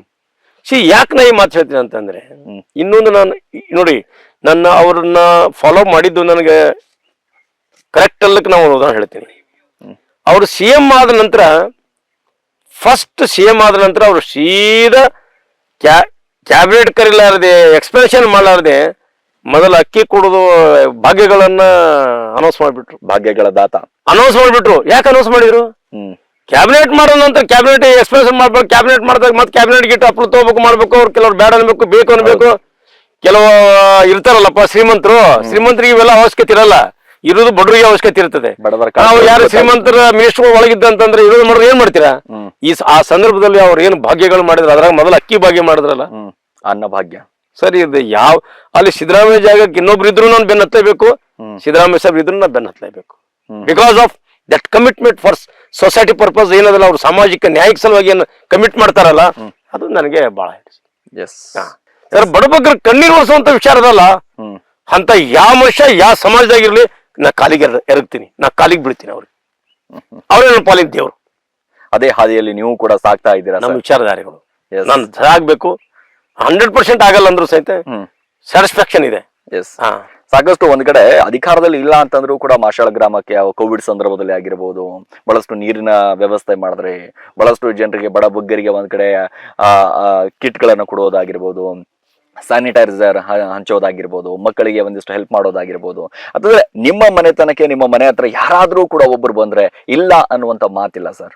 ಅಂದ್ರೆ ನಿಜವಾಗ್ಲೂ ಕೂಡ ಹಾಲು ಮತ ಮನೆತನ ಅನ್ನೋದೇ ಹಾಗೆ ಸರ್. ಅದು ಒಂದು ನಿಜವಾಗ್ಲೂ ಅದರಲ್ಲೂ ಕೂಡ ಜಯಪ್ಪ ಅವರ ಮನೆಗೆ ಬಂದಂತ ಸಂದರ್ಭದಲ್ಲಿ ನಿಮ್ಮ ಮನೆತನಕ್ಕೆ ಬಂದಾಗ ಆ ಕಾಳಜಿ ತೋರಿಸುವಂತ, ಪ್ರೀತಿ ತೋರಿಸುವಂತ ಆ ವ್ಯಕ್ತಿತ್ವ ಇದೆಯಲ್ಲ, ನಿಜವಾಗ್ಲೂ ಕೂಡ ಮೆಚ್ಚಲೇಬೇಕು ಸರ್ ನಿಮ್ಮನ್ನ. ಸರ್ ಇದು ಏನು ಹಾಲು ಮತ ಅಂತ ಹೇಳಿದ್ರಲ್ಲ, ಇದು ನೀವೇ ಕೇಳ್ತಾ ಇದ್ದೀರಾ. ಹೌದು, ಕೋಡಿಮಠ ಶ್ರೀಗಳು ತ್ರಿಕಾಲಿ ಜ್ಞಾನಿಗಳು, ಹೌದು, ಭವಿಷ್ಯವಾಣಿ ಹೇಳುವಂತವ್ರು, ಅವ್ರ ಬಾಯಿಂದನೇ ಬಂದಿದೆಯಲ್ಲ. ಹಾಲು ಮತಕ್ಕೆ ಒಂದು ದೈವಿ ಶಕ್ತಿ ಇದೆ. ಎಸ್, ಹಾಲು ಮತ ಅವ್ರು ನುಡಿದಂಗೆ ನಡೀತಾರೆ. ಅವ್ರ ಹೃದಯ ವಿಶಾಲ ಹೃದಯ ಶಾಲೆಗಳು ಅಂತ ಅವ್ರು ಹೇಳ್ತಾರಲ್ಲ. ಹಂಗ ಏನದ ಅಂತಂದ್ರೆ ಈ ಸಮಾಜಕ್ಕೆ ಅದೇ ಇದೆ, ದೈವಿ ಶಕ್ತಿ ಇದೆ, ಪರಮಾತ್ಮನ ಶಿವನ ಆಶೀರ್ವಾದ ಇದೆ. ಅವ್ರ ಅನುಯಾಯದಿಂದ ಬಂದಂತವ್ರು ಎಲ್ಲಾರು ಶೈವಿ ಇದ್ರ. ಹಿಂಗಾಗಿ ಆ ನೇಚರೇ ಹಾಲು ಮತ ಅಂತ ಹಾಲ ಹೊಡಿಬಹುದು, ಬಟ್ ಹಾಲು ಮತ ಹೊಡೆಯಲ್ಲ ಅನ್ನೋದು ಸತ್ಯ ವಿಷಯ. Yes sir, yes sir. ಈಗ ಮತ್ತೆ 2028ರಲ್ಲಿ ಒಂದ್ ಕಡೆ ಚುನಾವಣೆ ಹತ್ರ ಬರ್ತಾ ಇದೆ. ಯಾವ ರೀತಿಯಾಗಿ ಸಿದ್ಧತೆಯನ್ನ ಮಾಡ್ಕೊಳ್ತಾ ಇದ್ದೀರಾ? ಏನ್ ಕತೆ? ಆ ಪ್ರೀತಿ, ಆ ಕಾಳಜಿಯನ್ನ ಈಗಲೂ ಕೂಡ ಮತದಾರರಾಗಿರ್ಬೋದು, ನಿಮ್ಮ ಬೆಂಬಲಿಗರಾಗಿರ್ಬೋದು, ನಿಮ್ಮ ಅನುಯಾಯಿಗಳು ಒಂದ್ ಕಡೆ ಗಮನಿಸ್ತಾ ಹೋದ್ರೆ ಸುತ್ತಮುತ್ತ ಇರುವಂತ ಜನ ಆಗಿರ್ಬೋದು, ಒಂದಿಷ್ಟು ಪ್ರೋತ್ಸಾಹ ಮಾಡುವಂತ ಕೆಲಸ ಮಾಡ್ತಾ ಇದ್ದಾರೆ. ಯಾವ ರೀತಿಯಾಗಿ ರೆಡಿ ಆಗ್ತಾ ಇದ್ದೀರಾ ಅಂತ? ಸರ್ ಈಗ ಹೆಂಗಿದೆ ನಮ್ಮ ಕೆಲಸ, ಚುನಾವಣೆ ದೃಷ್ಟಿಕೋನ ಇಟ್ಕೊಂಡ್ಬಿಟ್ಟು ನಾವು ಕೆಲಸ ಮಾಡಂಗಿಲ್ಲ. ನಿರಂತರವಾಗಿ ನಮ್ಮ ಸೇವೆ ಇರುವುದೇ. ಎಸ್, ಚುನಾವಣೆ ಬಂದಾಗ ಸ್ವಲ್ಪ ಎಕ್ಸ್ಟ್ರಾ ಇರ್ತದೆ. ಯಾಕಂತಂದ್ರೆ ಹೈಕಮಾಂಡ್ ಪ್ರೆಷರ್ ಹಂಗೆ ಇರುತ್ತೆ. ಹೌದು. ಸೊ ಅವಾಗ ನಾವು ಸ್ವಲ್ಪ ಇನ್ನು ಆಕ್ಟಿವ್ನೆಸ್ ಜಾಸ್ತಿ ಆಗ್ಬೇಕಾಗತ್ತೆ. ಬಟ್ ನಾವು ನಮ್ಮ ಪ್ರಾಮಾಣಿಕ ಪ್ರಯತ್ನವಾಗಿ ಜನರಿಗೆ ಒಳ್ಳೇದೇ ಮಾಡುದು. ಜನರೇ ಹೇಳ್ಬೇಕು ಅವ್ರಿಗೆ, ಹೈಕಮಾಂಡ್ ಏನ್ ನಿರ್ಧಾರ ತೋರ್ತದ ನಾವು ತಲೆ ಬಾಗಲೇಬೇಕು. ಎಸ್, ಇಲ್ಲಿ ನಮ್ ಇಂಡಿವಿಜುವಲ್ ಏನೋ ಮಾಡಕ್ಕಾಗಲ್ಲ. ನಮ್ಮದು ವೇದನೆ. ಒಂದ್ ಚಾನ್ಸ್ ಕೊಡ್ರಿ, ನಾವ್ ಏನಾದ್ರು ಮಾಡ್ಬೇಕಾಗಿದೆ, ಸಮಾಜ ಸೇವೆ ಮಾಡ್ಬೇಕಾಗತ್ತೆ. ಎಲ್ಲಾ ತರ ದೃಷ್ಟಿ ಇಟ್ಕೊಂಡು ಕೊಡಿ. ಯಾಕಂತಂದ್ರೆ ಕಲ್ಯಾಣ ಕರ್ನಾಟಕ ಭಾಗದಲ್ಲಿ ಸುಮಾರು ಕಲಬುರಗಿ, ಯಾದಗಿರಿ, ಬೀದರ್, ರಾಯಚೂರ್, ಇದು ಹೊಸಪೇಟೆ, ಸುಮಾರು 6-7 ಜಿಲ್ಲೆಗಳಿದ್ದಾವೆ. ಬಳ್ಳಾರಿ ಜಿಲ್ಲೆ ಇದ್ದಾವೆ. ಕೊಪ್ಪಳದಲ್ಲಿ ಒಂದೇ ಒಂದು ನಮ್ಮ ಹಾಲು ಮತ ಸಮಾಜಕ್ಕೆ ಟಿಕೆಟ್ ಸಿಗ್ತಾ ಇದೆ. ಇನ್ನು ಎಲ್ಲಾ ಜಿಲ್ಲೆಗಳಿಗೂ ಟಿಕೆಟ್ ಸಿಗ್ತಾ ಇಲ್ಲ. ಪ್ರತಿಯೊಂದು ಜಿಲ್ಲೆಯಿಂದ 3.5 ಲಕ್ಷದಿಂದ 4.5 ಲಕ್ಷ ತನಕ ಓಟಿಸಿದ್ದಾರೆ. ಹೌದಾ? ಆಕ್ಚುಲಿ ಯಾವುದೋ ಒಂದು ರೀತಿಯಿಂದ ಎಲ್ಲಾ ಪಕ್ಷದಿಂದ ನಾ ಹೇಳ್ಬಾರ್ದು, ಆಸ್ ಎ ಒಂದು ರಾಜಕೀಯ ಪಕ್ಷವಾಗಿ ನಾ ಈ ಮಾತು ಹೇಳ್ಬಾರ್ದು. ಆದ್ರೂ ನನ್ನ ವೇದನೆ ತೊಳ್ಕೊಳ್ಬೇಕಾಗತ್ತೆ. ಯಾಕಂತಂದ್ರೆ ಈ ಸಮಾಜಕ್ಕೆ ಟಿಕೆಟ್ ಸಿಗ್ತಾ ಇಲ್ಲ. ಈ ಒಂದು ಜಿಲ್ಲೆ ಬೀದರ್ದಲ್ಲಿನೂ MLA ಸೀಟ್ ಟಿಕೆಟ್ ಕೊಟ್ಟಿಲ್ಲ, ಕಲಬುರಗಿ ಒಳಗೂ ಇಲ್ಲ, ಯಾದಗಿರಿ ಒಳಗಿಲ್ಲ, ರಾಯಚೂರು ಒಳಗಿಲ್ಲ, ಹೊಸಪೇಟೆ ಒಳಗಿಲ್ಲ, ಬಳ್ಳಾರಿ ಒಳಗಿಲ್ಲ. ಇದು ಬಹಳ ನೋವಿನ ಸಂಗತಿ. ಯಾಕೆ ಈ ಸಮುದಾಯಕ್ಕೆ ಒಂದಿಷ್ಟು ಅನ್ಯಾಯ ಮಾಡ್ತಾ ಇದ್ದಾರೆ? ಅದೇ ನನಗೆ ಅರ್ಥ ಆಗ್ತಾ ಇಲ್ಲ. ಅದೇ ನನ್ಗೆ ಅರ್ಥ. ಯಾವತ್ತು ಬೆಂಬಲವಾಗಿದ್ದಂತ ಇದು ಏನು ಸಮಾಜ, ಹೌದು, ಕಾಂಗ್ರೆಸ್ ಪಕ್ಷ ಬಿಟ್ಟು ಹೊರಗಡಿಲ್ಲ. ಇಂಥ ಒಂದು ಸಮಾಜಕ್ಕೆ ಬಾಳೆ ಎಲ್ಲರೂ ಮಾತಾಡೋದು ಬರೇ ಸಿದ್ದರಾಮಯ್ಯ ಮುಖ್ಯಮಂತ್ರಿ ಅದ್ರ ಪ್ರತಿಯೊಬ್ರು ಹೋಗಿ ಸಿದ್ದರಾಮಯ್ಯ ಸಾಹೇಬ್ರನ್ನ ಪ್ರತಿಯೊಂದು ವಿಷಯದಲ್ಲಿ ಕೇಳಕ್ಕಾಗತ್ತಾ? ಇವೆಲ್ಲ ಆಬ್ದಿ ರೆಕಾರ್ಡ್ ಅದ, ದಯವಿಟ್ಟು ನೋಡ್ರಿ ನೀವು ಹೆಂಗ ಇದ. ಸೊ ಯಾಕಂದ್ರೆ ಇದು ಒಂದು ಮಾತು ಮಾತ್ರ ನಮ್ಗೆ ಬಹಳ ನೋವಿನ ಸಂಗತಿ ಇದೆ. ಈ ಕಲ್ಯಾಣ ಕರ್ನಾಟಕದಲ್ಲಿ ಇನ್ನೂ ನಮಗೆ ಪ್ರತಿಯೊಂದು ಜಿಲ್ಲೆಗೆ ಒಂದಾದ್ರೂ MLA ಸೀಟ್ ಕೊಡ್ಬೇಕು ಅಂತ ಒಂದು ನಮ್ಮ ವೇದನೆ ಮತ್ತು ನಮ್ಮ ವಿನಂತಿ. ಈ ವಾಹಿನಿ ಮುಖಾಂತರ ನಮ್ಮ ವಿನಂತಿ ಕಾಂಗ್ರೆಸ್ ಪಕ್ಷಕ್ಕೆ. Yes sir. ಈಗ ಹೈಕಮಾಂಡಿನ ವಿನಂತಿ. ಒಂದ್ ಕಡೆ ಗಮನಿಸ್ತಾ ಹೋದ್ರೆ ಕಾಂಗ್ರೆಸ್ ಪಕ್ಷದಲ್ಲೇ ಇದ್ದೀರಾ. ಸಾಕಷ್ಟು ಈ ಆಡಳಿತ ನೋಡಿದಂತ ಸಂದರ್ಭದಲ್ಲಿ ಸಹಜವಾಗಿ ವಿರೋಧ ಪಕ್ಷದವರು ಒಂದಿಷ್ಟು ಆರೋಪಗಳನ್ನ ಮಾಡ್ತಿರ್ತಾರೆ. ಏನಪ್ಪಾ 2.5 ವರ್ಷ ಆಯ್ತು, 3 ವರ್ಷ ಆಯ್ತು ಕಾಂಗ್ರೆಸ್ ಸರ್ಕಾರ ಅಧಿಕಾರಕ್ಕೆ ಬಂದು, ಯಾವ ಮೂಲೆಯಲ್ಲೂ ಕೂಡ ಅಭಿವೃದ್ಧಿಗಳು ಕಾಣಿಸ್ತಾ ಇಲ್ಲ, ರಸ್ತೆಗಳು ಒಂದ್ ಕಡೆ ಗುಂಡಿಯಲ್ಲಿ ರಸ್ತೆ ಇದೆಯೋ, ರಸ್ತೆಯಲ್ಲಿ ಗುಂಡಿ ಇದೆಯೋ ಗೊತ್ತಾಗ್ತಾ ಇಲ್ಲ, ಈ ರೀತಿಯಾದಂತ ಪರಿಸ್ಥಿತಿ ಇದೆ.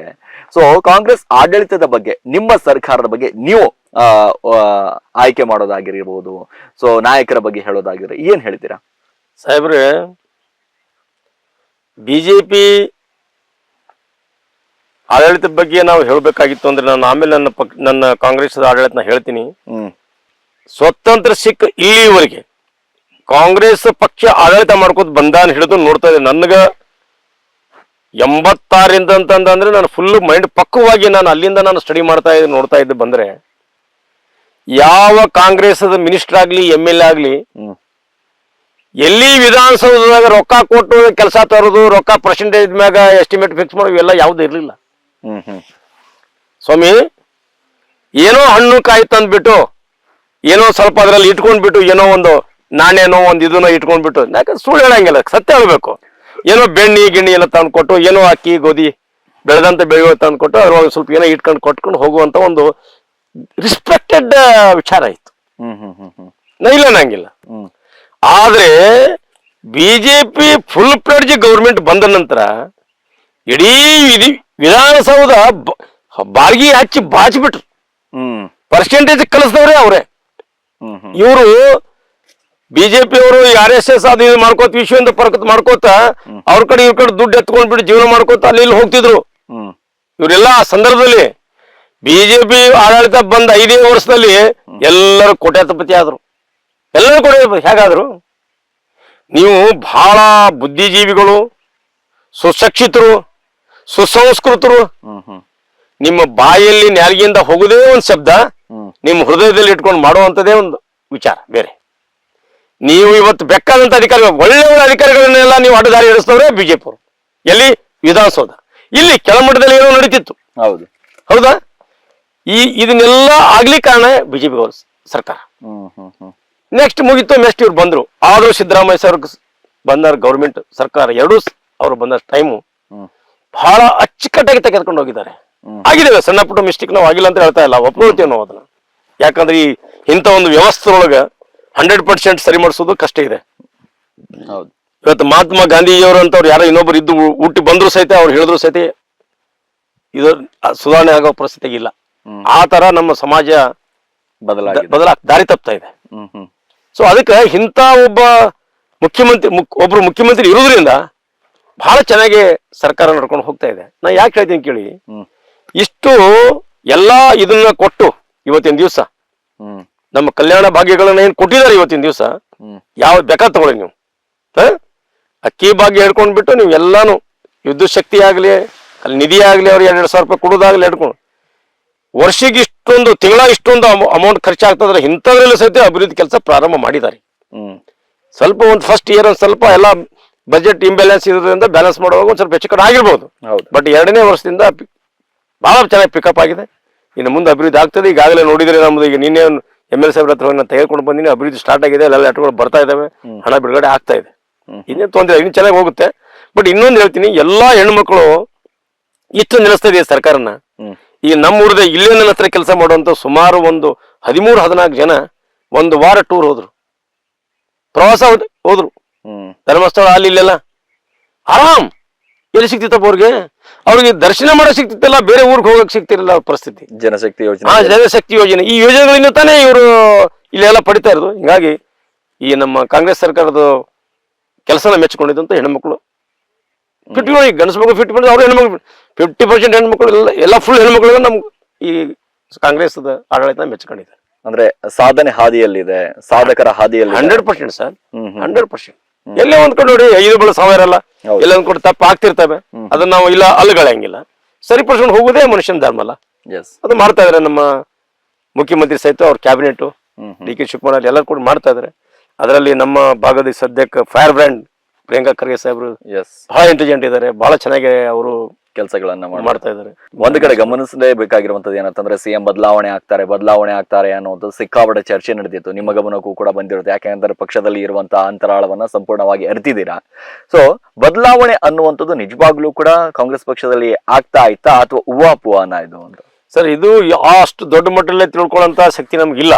ಆದ್ರೂ ಸಹಿತ ನಮ್ಮನ್ನ ಏನು ಒಂದು ನಾಲೆಜ್ ಪ್ರಕಾರ ಹೇಳೋದಾದ್ರೆ ಏನೇ ಇದ್ರು ಸಹಿತ ಹೈಕಮಾಂಡ್ ಅನ್ನೋದು ಇದೆ ಸರ್. ನಮ್ದೇ ಖರ್ಗೆ ಸಾಹೇಬ್ರು ಇದ್ದಾರೆ, ರಾಹುಲ್ ಗಾಂಧಿ ಇದ್ದಾರೆ, ಸೋನಿಯಾ ಗಾಂಧಿ ಅವರು, ಪ್ರಿಯಾಂಕಾ ಇವರೆಲ್ಲ ಇದ್ದಾರೆ, ಅಲ್ಲ ವೇಣುಗೋಪಾಲ್ ಅವರು ಇದ್ದಾರೆ, ಸುರ್ಜೇವಾಲ ಸಿಂಗ್ ಅವರು, ಇವರೆಲ್ಲ ಕೂತ್ಕೊಂಡು ಏನ್ ನಿರ್ಧಾರ ತಗೋತಾರೆ ಅದಕ್ಕೆ ಬದ್ಧ ಎಲ್ಲರೂ ಆಗ್ಬೇಕು. ಯಾರೇ ಆಗ್ಲಿ, ಸಿದ್ದರಾಮಯ್ಯ ಸಾಹೇಬ್ರು ಆಗ್ಲಿ, DK ಶಿವಕುಮಾರ್ ಆಗ್ಲಿ, ಖರ್ಗೆ ಸಾಹೇಬ್ ಯಾರೇ ಆಗ್ಲಿ, ಅವ್ರು ಏನ್ ಹೈಕಮಾಂಡ್ ನಿರ್ಣಯ ತಗೋತಾರೆ ಹೇಳಿದ್ದಕ್ಕೆ ಯಾರಾದ್ರೂ ಬದ್ಧ ಆಗ್ಲೇಬೇಕಲ್ಲ.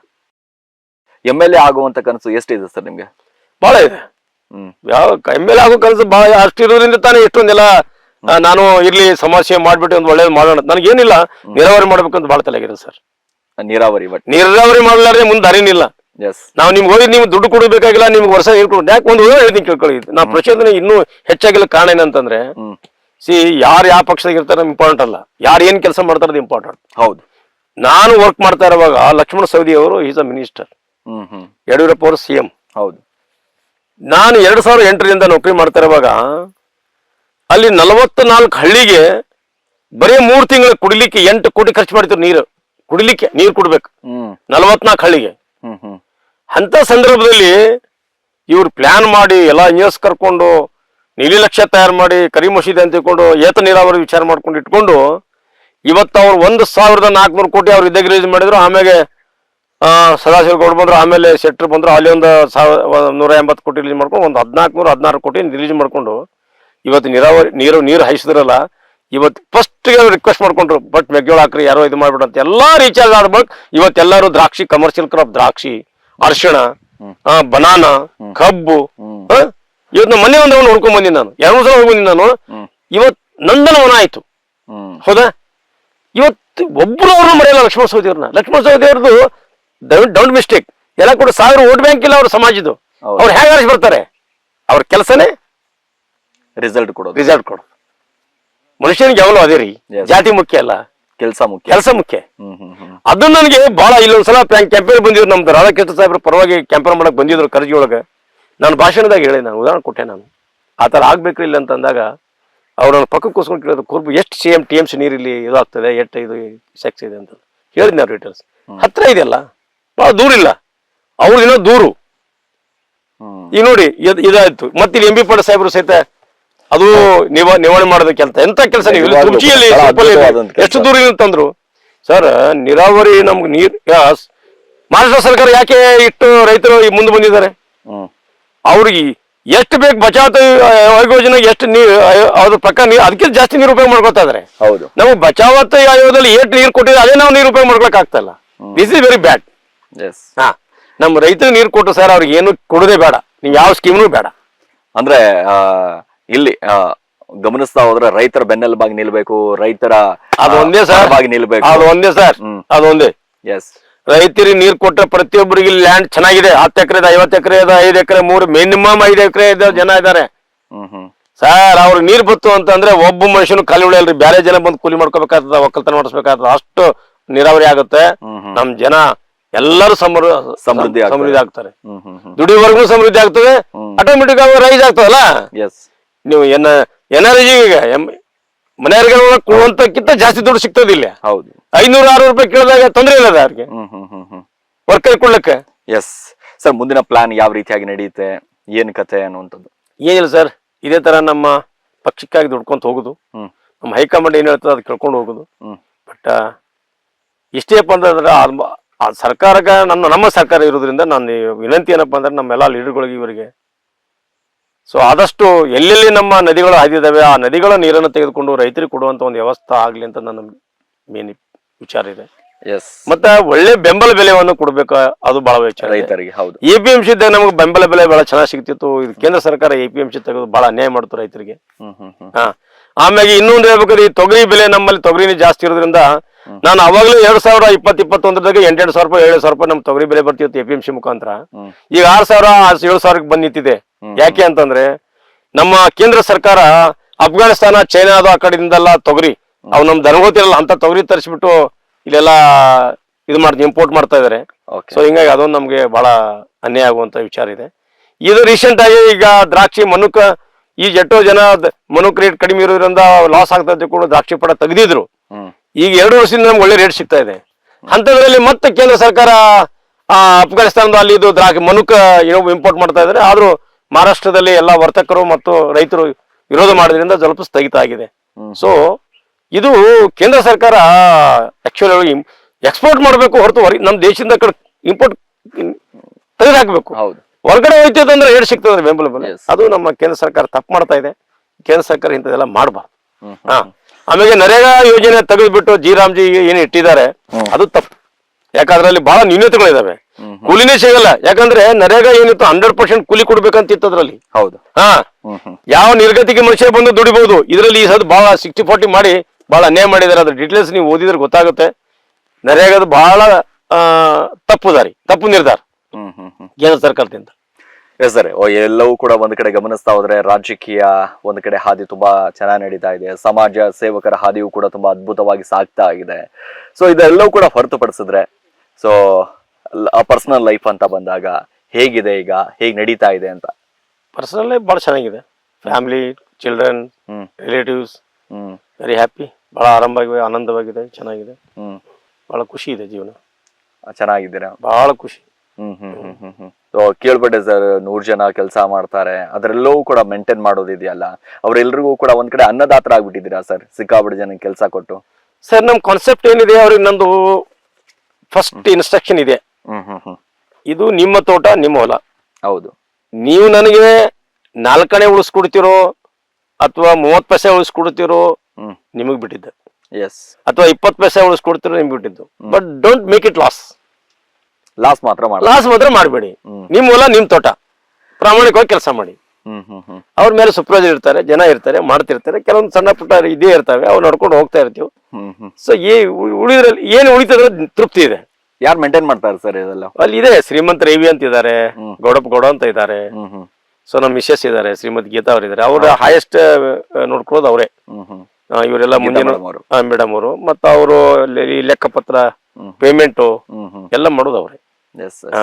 ಈ ಒಂದು ಕೋರ್ಟ್ ಕೇಸ್ ಇರುವಂತ ಈಗ ಹೋದ್ರು ಅವರು, ಅಂದ್ರೆ ಈ ಚಾರ್ಟರ್ಡ್ ಇವತ್ತು ಪೇಮೆಂಟ್ ಮಾಡ್ತಾರೆ.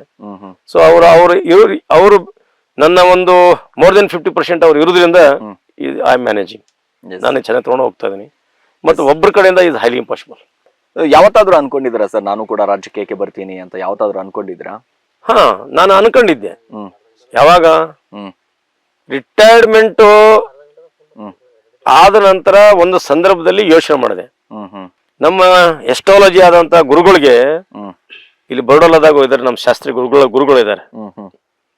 ಅವ್ರನ್ನ ಜಾಸ್ತಿ ನಂಬ್ತಾ ಇರೋದು, ಜಾಸ್ತಿ ಕೇಳ್ತಾ ಇರೋದು. ಅವ್ರ ಹತ್ರ ಹೋಗಿ ಕೇಳಿದೆ, ಗುರುಗಳನ್ನ ನಾನು ಏನ್ ಮಾಡ್ಲಿ? ಇಲ್ಲ, ಇನ್ನೂ 1-2 ವರ್ಷ ನೌಕರಿ ಇತ್ತಂತಂದ್ರೆ ರಿಟೈರ್ಡ್ ಆದ್ರೂ ಸಹಿತ ಕಾಂಟ್ರಾಕ್ಟ್ ಇದು ಕಂಟಿನ್ಯೂ ಮಾಡ್ರಿ. ಇಲ್ಲ ಗುರು, ನನಗೆ ಅಗ್ರಿಕಲ್ಚರ್ ಮಾಡ್ಬೇಕಂತ ಭಾಳ ಆಸೆ ಇದೆ ಅಂತ. ಮಾಡಿ, ಭಾಳ ಒಳ್ಳೇದಾಗ್ತದೆ ಅಗ್ರಿಕಲ್ಚರ್ ಮಾಡಿ. ಮತ್ತು ಮುಂದೆ ಹೆಂಗೆ ಮಾಡೋದು ಗುರು, ಅದ್ರ ಜೊತೆ ಮತ್ತೆ ಫುಲ್ ಪ್ಲಡ್ಜ್ ಟೈಮ್ ಭಾಳ ಉಳಿತದೆ. ಅದ್ರ ಜೊತೆ ಏನೋ ಸೋಷಿಯಲ್ ವರ್ಕ್ ಮಾಡಿ. ಅಗ್ರಿಕಲ್ಚರ್ ಅಂಡ್ ರಾಜಕೀಯ ಎರಡೂ ಕೂಡ ಮಾಡ್ಬೋದಾ ಅಂತ? ಎರಡೂ ಕೂಡ ಮಾಡ್ಬೋದು, ಬಟ್ ರಾಜಕೀಯ ಮತ್ತು ನೌಕರಿ ಎರಡೂ ಕೂಡ ಮಾಡೋಕ್ಕಾಗಲ್ಲ ನಿಮಗೆ. ಅಗ್ರಿಕಲ್ಚರ್ ನೌಕರಿ ಎರಡು ಮಾಡೋಕ್ಕಲ್ಲ, ಇವೆರಡು ಚಾಯ್ಸ್ ಮಾಡ್ಕೊಳ್ಳಿ ನಡೀತದೆ. ಸರಿ ಬಿಡು, ಅವಾಗ ಯೋಚನೆ ಮಾಡಿದೆ. ಮತ್ತೆ ಹಾಗಿತ್ತಂದ್ರೆ ಹೋಗೋಣ ಅಂತಿಕೊಂಡು ಅಗ್ರಿಕಲ್ಚರ್ ಚಾಲೂ ಮಾಡಿದೆ. ಆ ಸಂದರ್ಭದಲ್ಲಿ ಒದಗ್ ಬತ್ತು. It's A coincidence. ಸಮಯ ಯಾವ ರೀತಿಯಾಗಿ ಬರುತ್ತೆ? ಊರಿಗೆ ನೀರಿಲ್ಲಾರ್ದು ಹಾಕಾರ ಚಾಲೂ ಆಯ್ತು. ನಮ್ದು ಇಲ್ಲಿ ನೀರಿನ ಪೈಪ್ಲೈನ್ ಮಾಡಿಸಿದ್ರಲ್ಲ ಭೀಮಾ ನದಿಯಿಂದ ನೀರಿತ್ತು, ಅದಕ್ಕೆ ಅಪ್ರೋಚ್ ಮಾಡತ್ರ ಹಿರಿಯರು ಗುರಿಯರೆಲ್ಲ ಮಾಡತ್ರು. ಸೊ ಅವಾಗ ಸ್ಟಾರ್ಟ್ ಆಯ್ತು. ಮತ್ತಿನ್ನು ಯಾವ ತರ ಇನ್ನು ಅನಿವಾರ್ಯ ನೀರು ಕೊಟ್ಟಿರತ್ತೇವೆ ಅಂದ್ರೆ ಟ್ರಾಕ್ಟರ್ದೆಲ್ಲ ಹಚ್ಚಿ ಮಾಡಿ ನೋಡಿದ್ವಿ. ಅದು ಈ ಮಟ್ಟದಲ್ಲಿ ಅದು 86 ಲಕ್ಷ ಕೋಟಿ ತನಕ ಹೋಗ್ತದೆ, ಗೊತ್ತಾಗ್ಲಿಲ್ಲ ನೀರು ಖರ್ಚು. ಆಯ್ತು, ಮಾಡ್ಲೇಬೇಕಾಯ್ತು, ಮಾಡಿದ್ವಿ. ಅದು ಮಾಡಿದ ತಕ್ಷಣ ಇಡೀ ಜನ ಎಲ್ಲ, ಸರ್ ನೀವೇ ಪಂಚಾಯತಿಗೆ ಇಲ್ಲಿವರೆಗೆ ನೋಡ್ಕೊತ ಬಂದೇನೋ, ಯಾರು ಏನಿಲ್ಲ, ನೀವು ಚೆನ್ನಾಗಿ ಕೆಲಸ ಮಾಡ್ತೀರಾ, ನೀವು ಪಂಚಾಯತಿಗೆ ಇದು ಕಾಂಟೆಸ್ಟ್ ಮಾಡಿದ್ವಿ. ನಮ್ಮ ಮಂದಿ ನಿಲ್ಲಿಸಿದೆವು. 28ಕ್ಕೆ 20 ಬಂದ್ಬಿಟ್ರು. ಯಾರ್ಯಾರು ಜುರು ಆದ್ರು, ಏನೇನು ಆಯ್ತು ಅದೇನೋ ಆಯ್ತು, ಬಟ್ ಅಲ್ಲಿಂದ ರಾಜಕೀಯ ಚಾಲು. ಅಲ್ಲಿಂದ ಆರಂಭ ಆಗಿದ್ದು ಇಲ್ಲಿವರೆಗೂ ಬಂದು ನಿಂತಿದೆ. ಸೊ MLA ತನಕ ಕೂಡ ಬಂದು ನಿಂತಿದೆ. MLA ಟಿಕೆಟ್ ಅಲ್ಲೆಲ್ಲ ಫೈನಲ್ ಆಗೋಗಿತ್ತು, ಸಿಗ್ತಿರ್ತದ. ಆ ಮಟ್ಟದಲ್ಲಿ ಕೆಲಸ ಜನ ಮೆಚ್ಕೊಂಡ್ಬಿಟ್ಟಿದ್ರು. ನನ್ನ ಸೋಷಿಯಲ್ ವರ್ಕ್. ಬಟ್ ಏನು ಹೈಕಮಾಂಡ್ ಏನ್ ಹೇಳ್ತದೆ ಕೇಳಬೇಕಾಗ್ತದೆ. So I have to obey the high command. ಯಾಕಂದ್ರೆ ಮನುಷ್ಯ ಎಷ್ಟು ಶಿಸ್ತು ಒಬಿಡಿಯಂಟ್ ಇರ್ತದ ಅಷ್ಟು ಮನುಷ್ಯ ಮರ್ಯಾದೆಯಿಂದ ಗೌರವದಿಂದ ಒಳ್ಳೆ ಬಾಳ್ವೆ ಇರುತ್ತೆ. ಸೊ ಹಿರಿಯರಿಗೆ ನಾವು ಕಿಮ್ಮತ್ ಕೊಡಿಲ್ಲ ಅಂತಂದ್ರೆ ನಮ್ಮದು ಏನು ಇರಲ್ಲ. ಮನೆಯಲ್ಲೇ ಆಗ್ಲಿ ಹೊರಗಿನಾಗ್ಲಿ. ಸರ್, ಎಸ್, ಕೊನೆದಾಗ ಏನ್ ಹೇಳಕ್ ಬಯಸ್ತೀರಾ ಸರ್ ಎಲ್ಲ ಅಭಿಮಾನಿಗಳಿಗೆ, ನಿಮ್ಮ ಬೆಂಬಲಿಗರಿಗೆ ಆಗಿರ್ಬೋದು? ಸೊ ಅದ್ರ ಜೊತೆಗೆ ಅಫ್ಜಲ್ಪುರ ವಿಧಾನಸಭಾ ಕ್ಷೇತ್ರಕ್ಕೆ ಜನಗಳಿಗೆ ಏನ್ ಬಯಸ್ತೀರಾ ಅಂತಂದ್ರೆ, ನಾನು ಏನಾದ್ರೂ ಅಧಿಕಾರಕ್ಕೆ ಬಂದಂದ್ರೆ ಈ ರೀತಿಯಾದಂತ ಹಾದಿಗಳನ್ನ, ಈ ರೀತಿಯಾದಂತ ಅಭಿವೃದ್ಧಿ ಪಥವನ್ನ ಮಾಡೋದಕ್ಕೆ ನಾನು ಹೋಗ್ತೀನಿ ಅನ್ನುವಂಥದ್ದು ಒಂದು ಭರವಸೆ ಕೊಡೋದಾದ್ರೆ? ಮೊಟ್ಟ ಮೊದಲನೇದಾಗಿ ಸದ್ಯಕ್ಕೆ ಇದ್ದಂತ ನಮ್ಮ ವ್ಯವಸ್ಥೆಯಲ್ಲಿ ವಿನಂತಿ ಮಾಡ್ಕೊಳ್ತೀನಿ, ಇದ್ದಂತ ಅಧಿಕಾರದಲ್ಲಿ ಇದ್ದಂಥವ್ರಿಗೆ ಇನ್ನೂ ಸ್ವಲ್ಪ ಆಕ್ಟಿವ್ ಆಗಿಬಿಟ್ಟು ಜನರಿಗೆ, ಬಡಬಗ್ಗರಿಗೆ ನೀರಿನ ಕಡೆ ಒಲವು ತೋರಿಸ್ರಿ. ಯಾಕಂದ್ರೆ ಈ ಚಾನ್ಸ್ಗಳು ಪದೇ ಪದೇ ನಮ್ಮ ಕೈ ಸಿಗಲ್ಲ. ಮತ್ತು ನನ್ನ ಎಲ್ಲ ಯೂತ್ಸರಿಗೆ ಮತ್ತು ವರ್ಕರ್ಗೆ ಮತ್ತು ರೈತಾಪಿ ವರ್ಗದವ್ರಿಗೆ ಕಿವಿ ಮಾತು ಹೇಳೋದೇನಂತಂದ್ರೆ, ತಾವು ಹಳೆ ಪದ್ಧತಿ ರೈತಾಪಿ ಕೆಲಸ ಮಾಡೋದನ್ನು ಸ್ವಲ್ಪ ಕಡಿಮೆ ಮಾಡಿ ಹೊಸ ಪದ್ಧತಿಗೆ ಅಳವಡಿಸ್ಕೊಳ್ಳಿ. ಈಗಾಗಲೇ ಪ್ರಾರಂಭವಾಗಿದೆ, ಆದರೆ ಇನ್ನೂ ಭಾಳ ನಾವು ಹಿಂದುಳಿದಿದ್ದೇವೆ. ಡ್ರಿಪ್ನಲ್ಲಿ ಸಿಸ್ಟಮ್ದಲ್ಲಿ ಹರಿ ನೀರು ವ್ಯವಸ್ಥೆನ ಬಂದ್ ಮಾಡಿಬಿಡ್ರಿ. ಡ್ರಿಪ್ ಮುಖಾಂತರ ಕಡಿಮೆ ನೀರಲ್ಲಿ ಹೆಚ್ಚು ಬೆಳೆಯನ್ನು ಬೆಳೆಯುವಂಥ ವ್ಯವಸ್ಥೆ ಆಗಲಿ. ಆಮೇಲೆ ನಾವು ಮಾಡುವಂಥ ಕೆಲಸದಲ್ಲಿ ಪ್ರಾಮಾಣಿಕತೆ, ಶ್ರದ್ಧೆ, ನಿಷ್ಠೆ ಇರಲಿ. ಮಾಡಬೇಡಿ, ಮೋಸಕ್ಕೆ ಒಳಗಾಗಬೇಡಿ. ಎಸ್. ಆಮೇಲೆ ಯಾವಾಗಲೂ ನಿಮ್ಗೆ ಅನ್ಯಾಯ ಆದಾಗ ದಯವಿಟ್ಟು ನಿಮ್ಮ ಪ್ರತಿಭಟನೆ ಇರಲಿ. ಯಾರೇ ಇರಲಿ, ಅವ್ರು ಕೋರ್ಬೋರು ಇರಲಿ, ಇನ್ನೊಬ್ಬರು ಇರಲಿ, ಯಾರೇ ಇರಲಿ, ನಿಮ್ಮ ಪ್ರತಿಭಟನೆ ಇರಲಿ.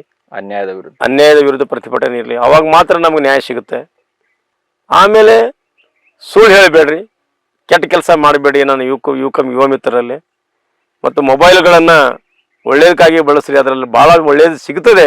ಅದನ್ನು ಯಾವುದೂ ಒಳ್ಳೇದು ಉಪಯೋಗ ಮಾಡೋಕ್ಕಾಗಿಲ್ಲ. ಬರೀ ಕೆಟ್ಟದ ಲೈನಾಗಿ ಹಿಡಿದ್ಬಿಟ್ಟು ಇವತ್ತಿನ ದಿವಸದ ವ್ಯವಸ್ಥೆ ಭಾಳ ಹಾಳಾಗ್ತಾ ಇದೆ. ದಯವಿಟ್ಟು ಮೊಬೈಲನ್ನು ನಿಮ್ಗೆ ಏನು ಫೋನ್ ಮಾತಾಡೋಕೆ ಬೇಕು, ರಿಸೀವ್ ಮಾಡ್ಕೊಳಕ್ ಬೇಕು, ಅಂಥದ್ದು ಮಾತ್ರ ಉಪಯೋಗ ಮಾಡಿ. ಸ್ಮಾರ್ಟ್ ಫೋನ್ದಲ್ಲಿ ನಿಮ್ಗೆ ಗೂಗಲ್ನಲ್ಲಿ ಈ ಅಗ್ರಿಕಲ್ಚರ್ ಬಗ್ಗೆ ಆಗಲಿ, ಸೈಂಟಿಫಿಕ್ ಕೆಲಸ ಮಾಡೋದಾಗಲಿ ಎಲ್ಲನೂ ಸಿಗುತ್ತೆ. ಅದನ್ನು ನೀವು ಯಾರೂ ಅದು ಹೋಗಂಗಿಲ್ಲ. ಬರೀ ಹೊಲಸು ಇದ್ದುದನ್ನು, ಗಲೀಜಿದ್ದನ್ನು ನೀವು ನೋಡ್ತೀರಿ, ಮಾಡ್ತೀರಿ, ಅದರದ್ದು ಬೆನ್ನು ಹತ್ತಿ ಹೋಗ್ತೀರಿ, ನಿಮ್ಮ ಜೀವನ ಹಾಳು ಮಾಡ್ಕೊತೀರಿ, ಇನ್ನೊಬ್ರು ಸಂಸಾರನೂ ಹಾಳು ಮಾಡ್ತೀರಿ.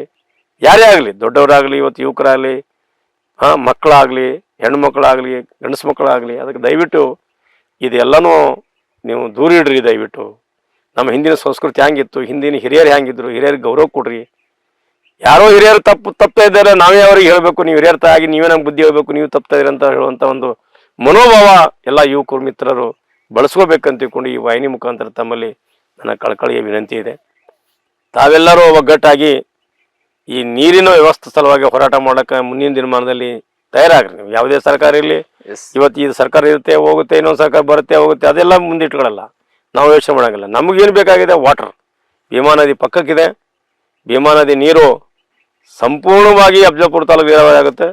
ಮನಸ್ಸು ಮಾಡಿದ್ದಾಗಿದ್ರೆ ಮುಂದಿನ ತಾಲೂಕುಗಳಿಗೆ ಹೋಗಿ ನೀರು ಕೊಡುವಂಥ ವ್ಯವಸ್ಥೆ ಇದೆ. ಯಾಕೆ ನಾ ಈ ಮಾತು ಹೇಳ್ತೀನಿ ಅಂತಂದರೆ, ಸನ್ಮಾನ್ಯ ಆಳಂದ ತಾಲೂಕು ಶಾಸಕರು BR ಪಾಟೀಲ್ ಅವರು ಸೊನ್ನಾ ಬ್ಯಾರೇಜಿಂದ ಲಿಫ್ಟ್ ಇರಿಗೇಷನ್ ಮಾಡಿಕೊಂಡು ಸುಮಾರು 3 ಮೀಟರ್ ಡಯ ಆಗಲ್ಲ ಪೈಪ್ ಮಾಡಿಸ್ಕೊಂಡ್ಬಿಟ್ಟು ಒಯ್ದು ಅಲ್ಲಿ ಕೆರೆ ತುಂಬಿ ಯೋಜನೆ ಮಾಡಿದ್ದಾರೆ ಅಂದ್ರೆ, ಬಟ್ ಇಲ್ಲಿಂದ ಅಲ್ಲಿಗೆ ಯಾಕೆ ನೀವು ಒಂದು ಮೇಜರ್ ಇರಿಗೇಷನ್ ದೊಡ್ಡ ಸ್ಕೀಮ್ ಮಾಡ್ಕೊಂಡ್ಬಿಟ್ಟು ಇಲ್ಲಿಂದ ನಾವು ಸಂಪೂರ್ಣವಾಗಿ ಗುರುಮಿಟ್ಕಾಗಲಿ, ಲೋಕಲ್ ಕಲಬುರ್ಗಿ ಆಗಲಿ ಎಲ್ಲ ಎರಡು ಅಕ್ಕಪಕ್ಕ ತಾಲೂಕಿಗೆ ನಾವು ಸಂಪೂರ್ಣವಾಗಿ ನೀರಾವರಿ ಯಾಕೆ ಮಾಡಬಾರ್ದು ಅಂತ ತಿಳ್ಕೊಂಡು ನಾನು ಈ ವಾಹಿನಿ ಮುಖಾಂತರ ನಾನೆಲ್ಲ ನನ್ನ ನಾಯಕರೊಳಗೂ ಮತ್ತು ಸಂಬಂಧಪಟ್ಟ ಅಧಿಕಾರಿಗಳಿಗೂ ಮತ್ತು ಎಲ್ಲಕ್ಕಿಂತ ಮೇಲಾಗಿ ಹೋರಾಟದಿಂದ ನಮ್ಗೆ ಏನಾದರೂ ಸಿಗುತ್ತೆ. ಹೋರಾಟದ ಆಗದಿದ್ರೆ ನಾವು ಕೇಳದಿದ್ರೆ ಯಾರೂ ನಮ್ಗೆ ಕೊಡೋದಿಲ್ಲ.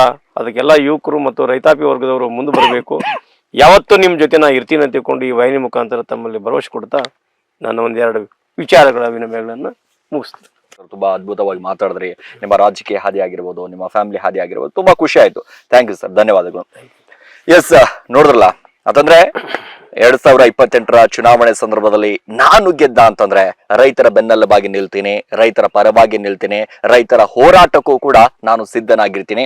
ನನ್ನನ್ನ ಗೆಲ್ಲಿಸುವ ಮೂಲಕ ಅದರ ಜೊತೆಗೆ ಜನರ ತುಳಿತಕ್ಕೆ ಒಳಗಾದವರು, ಬಡವರು, ಬಗ್ಗರು, ಯಾರಾದ್ರೂ ಕೂಡ ಅನ್ಯಾಯಕ್ಕೆ ಒಳಗಾದವರನ್ನ ನ್ಯಾಯ ಕೊಡಿಸುವಂತ ಕೆಲಸ ಮಾಡ್ತೀನಿ ಅನ್ನುವ ಮೂಲಕ ಮತ್ತೊಮ್ಮೆ ಧೈರ್ಯ ತುಂಬುವಂತ ಕೆಲಸ ಮಾಡಿದ್ದಾರೆ, ಬೆಂಬಲಿಸುವಂತ ಕೆಲಸ ಮಾಡಿದ್ದಾರೆ. ತುಂಬಾ ಖುಷಿ ಆಗುತ್ತೆ ಕುರ್ಬಾ ಅವರ ಜೊತೆ ಇಷ್ಟೊತ್ತು ಬಹಳ ಅದ್ಭುತವಾದಂತಹ ಮಾತುಗಳನ್ನ ನಮ್ಮ ಜೊತೆ ಆಡಿರುವಂತದ್ದು. ಎಸ್, ಧನ್ಯವಾದಗಳು.